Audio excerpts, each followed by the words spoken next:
Assalamualaikum warahmatullahi wabarakatuh. Halo anak-anak, ketemu lagi dengan saya Buluke dalam pelajaran PPKN untuk kelas 7.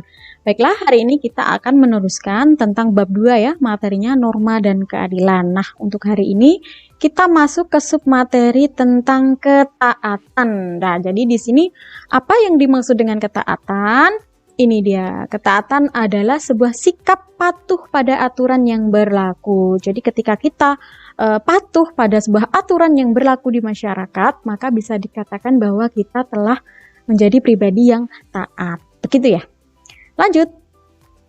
Nah, selanjutnya ini dia, sikap patuh atau taat begitu ya akan muncul pertama kali dalam diri sendiri. Jadi bukan berasal dari lingkungan atau orang lain, melainkan harus berasal dari hati nurani kita sendiri. Keinginan kita untuk menjadi pribadi yang taat, menjadi warga masyarakat yang taat terhadap aturan yang berlaku di masyarakat itu. Gitu ya. Nah, ini kemudian ketaatan bukan disebabkan oleh adanya sanksi atau kehadiran aparat hukum.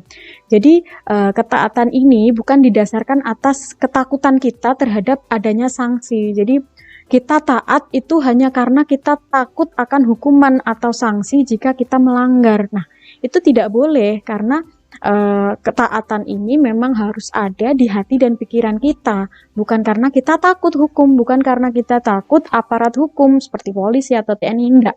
Tapi benar-benar harus kita tanamkan di dalam hati dan kepribadian kita. Tuh ya. Selanjutnya di sini ketaatan adalah sikap yang harus kita biasakan sejak dini. Jadi memang sikap ketaatan ini wajib kita tanamkan sejak dini, sedini mungkin begitu ya, di dalam diri kita, di dalam hati kita, di dalam pikiran kita, gitu ya. Nah, baik.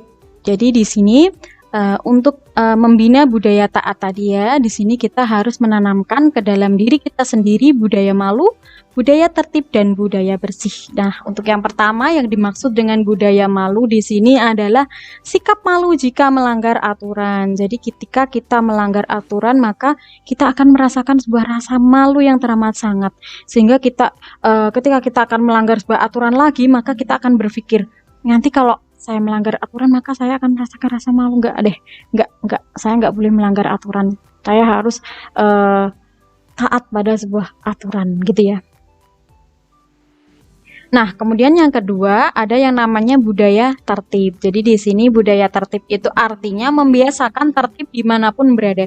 Jadi dimanapun kita berada itu kita harus selalu membiasakan diri untuk tertib, patuh terhadap aturan, ya baik tertib untuk diri kita sendiri, untuk keluarga, mungkin di sekolah ataupun di masyarakat, gitu ya.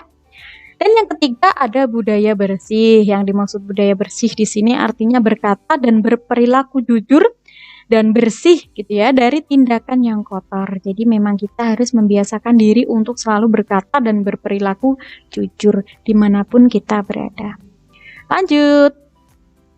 Nah, ini untuk contoh dari ketiga budaya tersebut. Yang pertama ada budaya malu. Contohnya apabila kita terlambat hadir di sekolah maka kita akan merasakan malu. Berarti memang kita harus membiasakan diri untuk nggak boleh telat gitu di sekolah. Karena nanti apa? Kalau kita datangnya sekolah terlambat ya maka malu dong, ya kan gitu.